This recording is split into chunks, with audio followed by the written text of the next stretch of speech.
Allahu Akbar, ini mah udah jadi mayat. Dia yang mendengar ucapan petugas tersebut pun menyangkalnya. Ibu masih hidup, tiap hari aku ngasih susu dan aku juga yang menyisir rambutnya. Assalamualaikum warahmatullahi wabarakatuh. Hai lur, balik lagi di channel aku Asmi Harel.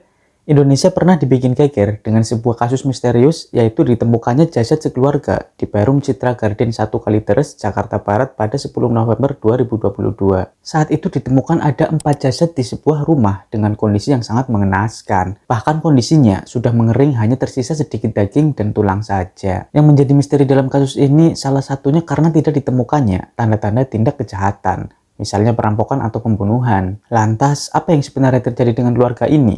Apakah mereka melakukan bersama?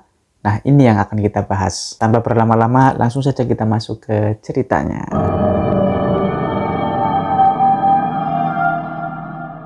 Jasad mereka berempat ditemukan berawal dari laporan seorang warga Perum Citra Garden kepada ketua RT. Laporan itu yaitu adanya aroma tidak sedap yang tercium di salah satu rumah di lingkungan mereka. Ketua RT pun langsung merespon laporan ini dengan menghubungi kantor polisi. Lalu singkat cerita polisi pun datang ke rumah tersebut. Setelah polisi sampai, saat itu kondisi pagar dari rumah tersebut masih dalam keadaan terkunci, yang akhirnya polisi pun harus menjebolnya. Udah kan dijebol nih kuncinya, lalu polisi segera masuk ke dalam rumah untuk menyisir ke setiap ruangan. Dan betapa terkejutnya polisi ketika melihat ada jasad manusia yang sudah mulai mengering.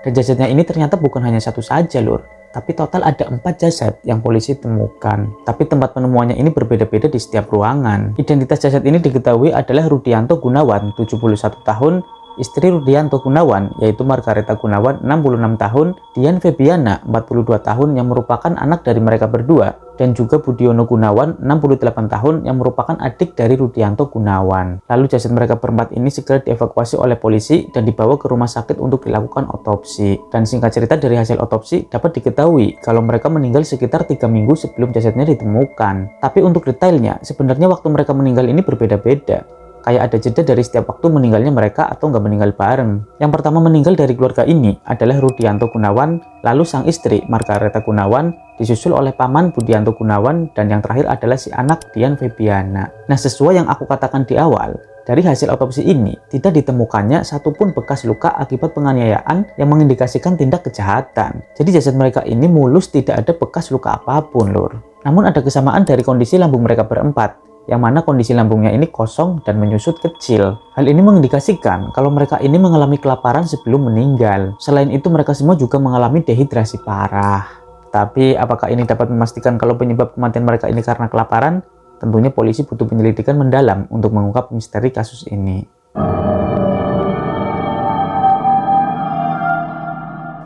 Dari olah TKP yang polisi lakukan, banyak temuan-temuan yang dirasa janggal, yaitu kardus-kardus yang berisi pakaian seperti orang mau pindahan, bola lampu setiap ruangan yang dicopot, tidak ditemukannya makanan atau minuman, kulkasnya juga dalam keadaan kosong. Dan yang bikin aneh lagi, yaitu ditemukannya semangkuk kapur barus, bedak bayi, dan juga lilin warna merah. Yang entah 3 benda ini untuk keperluan apa. Ditemukan juga buku-buku berbagai agama, seperti agama Kristen, Islam, dan juga Buddha. Ditemukannya juga buku berisi mantra-mantra tertentu, sebuah dupa atau kemenyan. Selain itu, polisi juga menemukan bon pembelian makanan, serta beberapa bekas bungkus makanan, yang berarti mereka ini sempat memesan makanan secara online, karena memang mereka semua ini tidak keluar rumah udah lama. Yang aneh lagi, kondisi rumah juga dalam keadaan rapi. Tidak ada kerusakan di pintu atau jendela yang menandakan adanya orang yang masuk dari luar secara paksa. Dan juga tidak ditemukannya bercak darah sama sekali di dalam rumah tersebut. Jadi kondisi rumah ini bisa dibilang bersih dari tanda-tanda bekas tindakan kriminal. Selain penemuan benda-benda yang dirasa janggal, keterangan dari kerabat keluarga ini juga dirasa aneh. Yang mana keterangan dari salah satu kerabatnya, yaitu Riz Astuti, yang merupakan adik kandung dari Margareta Gunawan, di mana dia menyatakan kalau dia sudah tidak berkomunikasi dengan keluarga ini, yaitu keluarga sang kakak, selama 5 tahun. Ya memang sih keluarga ini dikenal tertutup di lingkungannya. Tapi masa iya sama kerabatnya sendiri juga demikian? Bahkan sampai sama sekali tidak ada komunikasi selama 5 tahun. Kan aneh. Riz juga mengatakan kalau kakaknya Margareta sama sekali tidak pernah meminta bantuan apapun kepadanya. Apalagi soal kondisi keuangan. Menurutnya keluarga kakaknya ini tergolong keluarga yang mampu. Jadi dia sangat yakin kalau dugaan mereka tewas karena kelaparan itu tidak masuk akal. Nah, dari keterangan kerabat serta penemuan-penemuan yang ada di rumah tersebut, polisi pun terus mendalami kasus ini dengan melakukan penyelidikan lanjutan.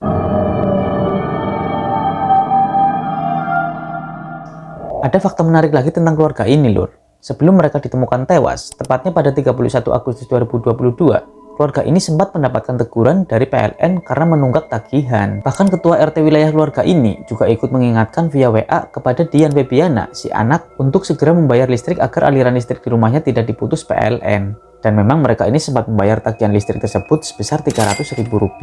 Tapi yang anehnya pada 4 Oktober 2022, mereka ini malah minta kepada PLN untuk memutus aliran listrik di rumahnya. Dan PLN merespon dengan mencoba menghubungi keluarga itu lagi 3 minggu setelahnya, tapi ternyata nomornya sudah tidak dapat dihubungi. Kemudian pada September 2022, keluarga ini juga melarang petugas Jumantik, yaitu petugas yang kerjanya itu memantau jentik-jentik nyamuk di rumah-rumah sebagai tindakan pencegahan penyakit yang disebabkan oleh nyamuk. Nah, mereka ini dilarang untuk memeriksa rumah keluarga ini. Keluarga ini hanya melaporkan keadaan di rumahnya secara lisan dan foto saja. Padahal sebulan sebelumnya, yaitu pada bulan Agustus 2022, keluarga ini masih mengizinkan petugas Jumantik untuk masuk ke rumahnya. Beberapa warga sekitar juga menyatakan kalau keluarga ini memang punya perilaku yang aneh. Pernah nih ya, suatu saat si anak, yaitu Dian Febiana, berjalan dengan salah satu kakinya diikatkan sebuah plastik. Nah, saat ditanya itu untuk apa, dia hanya diam saja. Tetangga keluarga ini juga ada yang mengaku sudah mencium bau busuk sejak Maret 2022. Cuman baunya kayak lewat gitu aja, kadang muncul dan kadang hilang. Hal ini juga dirasa sangat janggal, karena jasad mereka ditemukan pada bulan November 2022, sedangkan menurut tetangga, bau busuk sudah ada sejak bulan Maret 2022. Terus bau busuk apa yang selama ini tetangga cium?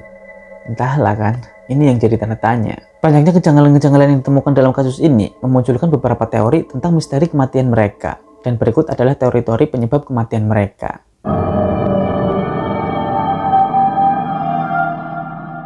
Teori pertama datang dari seorang kriminolog UI, Adrianus Meliala. Beliau meragukan jika penyebab keluarga ini tewas karena kelaparan. Menurutnya sebagian dari anggota keluarga tersebut, khususnya yang lanjut usia, itu sengaja dilaparkan. Mereka tidak kelaparan, tapi sengaja dilaparkan sampai mati. Beliau juga mengatakan perilaku keluarga tersebut bisa jadi karena menganut keyakinan menyimpang tentang hidup setelah kematian, atau menganut sekte tertentu, dan mereka sedang melakukan ritual yang diyakini dalam sekte tersebut. Keadaan lambung kosong dari setiap korban ini memang menandakan karena kelaparan, tapi di sini ada unsur kesengajaan. Jadi lebih tepatnya ini adalah tindakan pelaparan. Artinya ada pihak-pihak tertentu yang membuat mereka lapar dengan tidak memberi mereka akses makanan.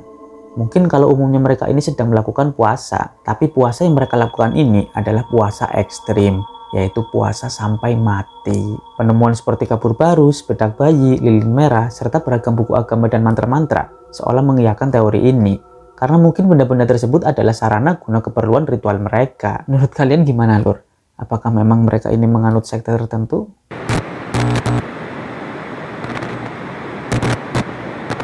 Teori kedua diungkapkan oleh ahli psikologi forensik Reza Indragiri. Menurutnya, adanya kemungkinan abnormalitas psikologi tertentu pada keluarga ini, terutama si anak, yaitu Dian Febiana. Sesuai dari hasil penyelidikan tim forensik, kalau yang tewas terakhir dari keluarga ini adalah si anak, kemungkinan sebenarnya Dian ini sadar kalau keluarganya ini sudah pada meninggal, tapi dia mengalami depresi yang berlebihan dan merasakan kesedihan yang sangat mendalam, di mana dia tidak bisa menerima kenyataan yang akhirnya mengalami delusi, kemudian merasa kalau keluarganya masih hidup. Karena kondisinya yang depresi parah, dia tidak lagi peduli dengan dirinya sendiri. Dia lupa makan, lupa mengurus dirinya sendiri. Yang ada di pikirannya hanya keadaan keluarganya yang menurutnya baik-baik saja. Sampai akhirnya Dian juga menyusul tewas. Dia ditemukan tewas di sebelah jasad ibunya di kamarnya dengan memeluk sebuah bantal guling.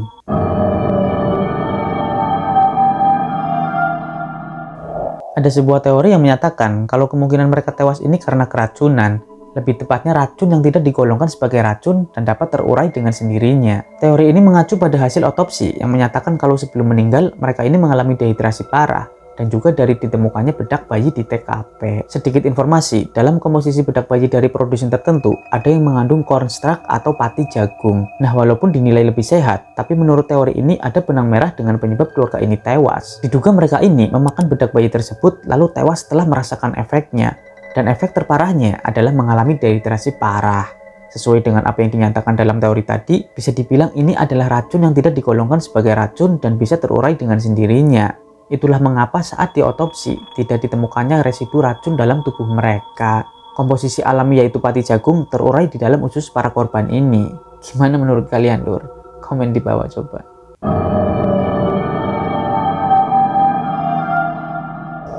Menurut Dirkrimum Polda Metro Jaya, Kombes Hengki Haryadi, ada seorang saksi lagi, yaitu seorang petugas koperasi simpan pinjam. Hengki menceritakan pada tanggal 13 Mei 2022, petugas koperasi datang bersama dua temannya untuk mensurvei rumah.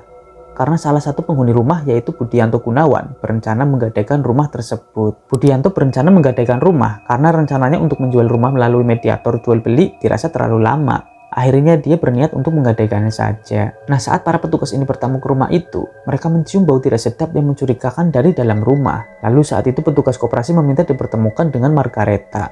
Sebab sertifikat tersebut atas nama Margareta Gunawan. Dian Febiana sang anak pun menuntun salah satu petugas untuk masuk ke kamar ibunya. Karena Dian bilang ibu Margareta sedang sakit. Bahkan saat pintu kamar dibuka, bau tak sedap pun semakin kuat. Dan petugas koperasi itu melihat Margareta sedang tertidur di kasur dengan kondisi kamar yang gelap. Saat petugas tersebut meminta untuk menyalakan lampu, di situ Dian menolak dengan alasan ibunya ini sensitif dengan cahaya. Cuman karena petugas ini merasa ada yang aneh dengan kondisi Margareta, yang mana kondisinya seperti gemuk tapi nggak lazim, petugas itu pun menyalakan senter dengan handphonenya. Dan betapa terkejutnya, dia melihat Margareta ini ternyata sudah menjadi mayat.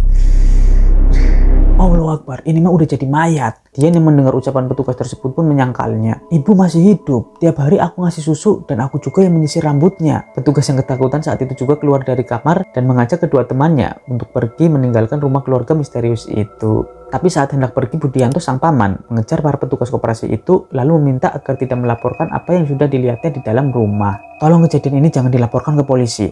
Jangan sampai dilaporkan ke pihak RT atau warga setempat. Kalau kalian laporkan juga, nanti aku dan Dian juga akan menyusul mati. Takut dengan ancaman Budianto, mereka memang tidak melaporkan kejadian itu. Sampai akhirnya semua anggota keluarga ini ditemukan tewas berbulan-bulan setelahnya. Jadi sang ibu ini ternyata udah meninggal dari bulan Mei.